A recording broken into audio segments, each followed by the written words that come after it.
CPIM BJP ഡീലാരോപണം പരാജയ ഭീതി മൂലമുള്ള യു.ഡി.എഫിന്റെ മുൻകൂർ ജാമ്യമെന്ന് കൊട്ടാരക്കരയിലെ എൽ.ഡി.എഫ് സ്ഥാനാർത്ഥി കെ.എൻ. ബാലഗോപാൽ പറഞ്ഞു. ഡീലാരോപണം അവരുടെ ഒരു മുൻകൂർ ജാമ്യം എടുക്കൽ മാത്രമാണ്. ഏത് കാലത്തും തരംതാണ ഇത്തരം ഡീലുകളും രഹസ്യമായ കാര്യം നടത്തുന്നതൊക്കെ കോൺഗ്രസ്സാണ്. കോൺഗ്രസിനകത്ത് തന്നെ ആ കാര്യമുണ്ട്. കഴിഞ്ഞ ലോക്സഭാ തെരഞ്ഞെടുപ്പിനെ സംബന്ധിച്ചുള്ള ഏറ്റവും പ്രധാനപ്പെട്ട കാര്യം നമുക്കറിയാവുന്നതാണ്. ലോക്സഭാ തെരഞ്ഞെടുപ്പിനകത്ത് എത്ര വോട്ടാണ് കോൺഗ്രസിൻ്റെ പോയത്? തൃശ്ശൂരിൽ 86,000 വോട്ടാണ് കുറഞ്ഞത്.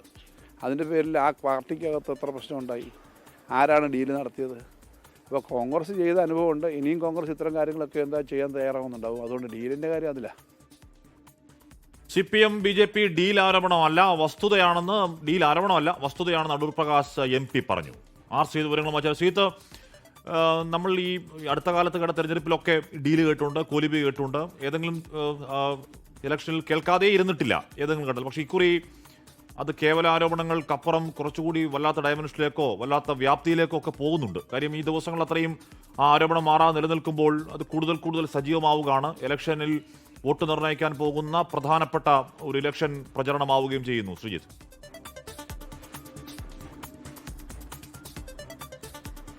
ഹാഷ്മി, ബി.ജെ.പി CPM ഡീൽ എന്ന ആരോപണം ഇത്ര കണ്ട് ചർച്ച ചെയ്യപ്പെടാൻ കാരണം പല മണ്ഡലങ്ങളിലും ബി.ജെ.പി സ്ഥാനാർത്ഥികളായി വന്നിരിക്കുന്ന NDA മുന്നണിയുടെ സ്ഥാനാർത്ഥികളായി വന്നിരിക്കുന്ന ആളുകൾ ദുർബലരാണ് എന്ന കാര്യമാണ്. പ്രത്യേകിച്ചും തൃപ്പൂണിത്തുറ, റാന്നി തുടങ്ങിയ പ്രധാനപ്പെട്ട മണ്ഡലങ്ങൾ UDF NDAക്ക് നല്ല സ്റ്റേക്കുള്ള മണ്ഡലങ്ങളിലൊന്നാണ് എറണാകുളം ജില്ലയിലെ തൃപ്പൂണിത്തുറ. അവിടെ അടക്കം 2020 നീക്കി വെച്ചുകൊണ്ട് CPMനെ സഹായിക്കാനുള്ളൊരു നീക്കം നടത്തുന്നു എന്ന ആരോപണമാണ് കോൺഗ്രസും UDFിൻ്റെ മറ്റു നേതാക്കളും ഉയർത്തുന്നത്. ഈ ഒരു ആരോപണം വിവിധ മണ്ഡലങ്ങൾ, പാലക്കാട് മണ്ഡലം ചൂണ്ടിക്കാണിക്കുന്നു. എന്തിന് വട്ടിയൂർക്കാവ്, നേമം തുടങ്ങിയ പ്രധാനപ്പെട്ട മണ്ഡലങ്ങളിൽ പോലും അത്തരം ഡീലുണ്ട് എന്നുള്ള ആക്ഷേപമാണ് UDF നേതൃത്വം ശക്തമായി ഉന്നയിക്കുന്നത്.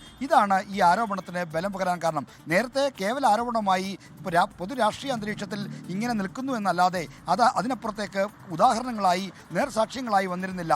എന്നാൽ ഇപ്പോൾ ചൂണ്ടിക്കാണിക്കാൻ ചില മണ്ഡലങ്ങളുടെ പേരുകൂടി വരുന്നതുകൊണ്ടാണ് ഡീൽ ആരോപണത്തിൽ ഈ തിരഞ്ഞെടുപ്പ് പ്രചാരണത്തിൻ്റെ 1-2 ഘട്ടങ്ങൾ ഇങ്ങനെ ചുറ്റിത്തിരിയാൻ കാരണം. മാത്രമല്ല, മുഖ്യമന്ത്രിയും പ്രതിപക്ഷ നേതാവും തമ്മിൽ ഉള്ള നേർക്കുനേർ വാക്പോരായും CPM BJP ഡീൽ മാറിയിരിക്കുന്നു. അതുകൊണ്ടാണ് 1977 കൂത്തുപറമ്പിൽ പിണറായി വിജയൻ വിജയിച്ചതും 2006 ഗോൾവാക്കറുടെ ചിത്രത്തിന് മുന്നിൽ VD സതീശൻ നിലവിളക്ക് കൊളുത്തി എന്നുള്ള ആരോപണങ്ങളുമൊക്കെ ഇത്ര കണ്ട് ഈ തെരഞ്ഞെടുപ്പിൻ്റെ മധ്യത്തിൽ വർഷങ്ങൾ കഴിഞ്ഞിട്ടും നിറയാനുള്ള കാരണവും അതുതന്നെയാണ്. അപ്പോൾ CPM ആണ് അധികാരത്തിൽ തുടരേണ്ടത് എന്ന് വിശ്വസിക്കുന്ന തരത്തിലുള്ള ചില പ്രചാരണങ്ങൾ ഈ BJP ക്യാമ്പുകളിൽ നിന്നും മറ്റും വരുന്നുണ്ട്. ഇതുകൂടി വരുമ്പോൾ പൊതുമണ്ഡലത്തിൽ ഇത്തരം ആരോപണങ്ങൾക്കൊരു വിശ്വാസത കിട്ടുന്നു എന്ന കാര്യം കൂടി നമ്മൾ വിസ്മരിച്ചുകൂടാ. അതുകൊണ്ട് തന്നെ CPM BJP ഡീൽ എന്നുള്ള രാഷ്ട്രീയ ആരോപണം, കോൺഗ്രസിൻ്റെ UDFിൻ്റെ രാഷ്ട്രീയ ആരോപണം ചർച്ചകളിൽ വളരെ സജീവമായി നിറയുകയാണ്. ഇത് ആരോപണമല്ല, മറിച്ച് വസ്തുതയാണ് എന്നാണ് UDF നേതാക്കൾ ആവർത്തിച്ച് പറഞ്ഞുകൊണ്ടിരിക്കുന്നത്.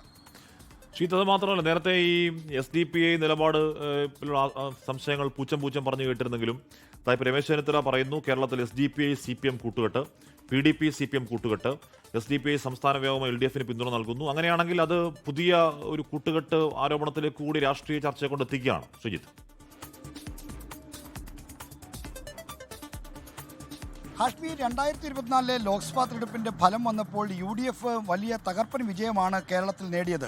ആ വിജയത്തിന് ശേഷം ആദ്യമായി മുഖ്യമന്ത്രി പ്രതികരിച്ചപ്പോൾ തീവ്ര ഇസ്ലാമിസ്റ്റ് സംഘടനകളുടെ, പ്രത്യേകിച്ചും ജമാഅത്തെ ഇസ്ലാമിയുടെയും SDPIയുടെയും ഒക്കെ പിന്തുണ കൊണ്ടാണ് വലിയ തോതിലുള്ള ഭൂരിപക്ഷം, വലിയ വിജയം UDFന് നേടിയതെന്നാണ് മുഖ്യമന്ത്രി പിണറായി വിജയൻ അടക്കമുള്ളവർ ആരോപിച്ചത്. പിന്നീട് ഇങ്ങോട്ട് UDFിൻ്റെ ജമാഅത്തെ ഇസ്ലാമി കൂട്ടുകെട്ട് ഒരു പ്രധാനപ്പെട്ട ചർച്ചാ വിഷയമാക്കി എടുക്കാനും UDF നേതാക്കൾ ശ്രമിച്ചു. എന്നാൽ ഇപ്പോൾ ഈ ഘട്ടത്തിൽ ഈ തെരഞ്ഞെടുപ്പിൽ വരുമ്പോൾ SDPIക്ക് പല പ്രധാന മണ്ഡലങ്ങളിലും സ്ഥാനാർത്ഥിയില്ല. അതേപ്പറ്റി CPM നേതാക്കൾക്ക് LDF നേതാക്കൾ മൗനം പാലിക്കുന്നു എന്ന ആരോപണം കൂടി വരികയാണ്. ഏറ്റവും പ്രകടമായ ഉദാഹരണമായി ചൂണ്ടിക്കാണിക്കുന്ന മണ്ഡലം അമ്പലപ്പുഴ മണ്ഡലമാണ്. അമ്പലപ്പുഴയിൽ SDPIക്ക് സ്ഥാനാർത്ഥിയില്ല. അവിടെ 5000-നും 6000-നും ഇടയ്ക്കുള്ള കേഡർ വോട്ടുകൾ SDPIക്ക് ഉണ്ട്. പ്രത്യേകിച്ചും പുന്നപ്ര വടക്ക് തെക്ക് പഞ്ചായത്തുകളിലടക്കം SDPIക്ക് വലിയ സ്വാധീനമുണ്ട്.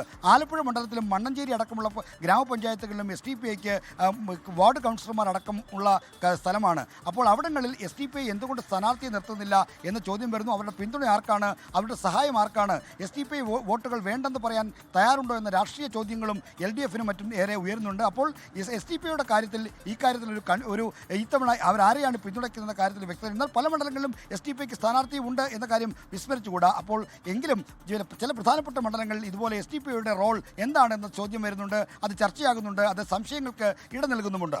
ഓക്കെ.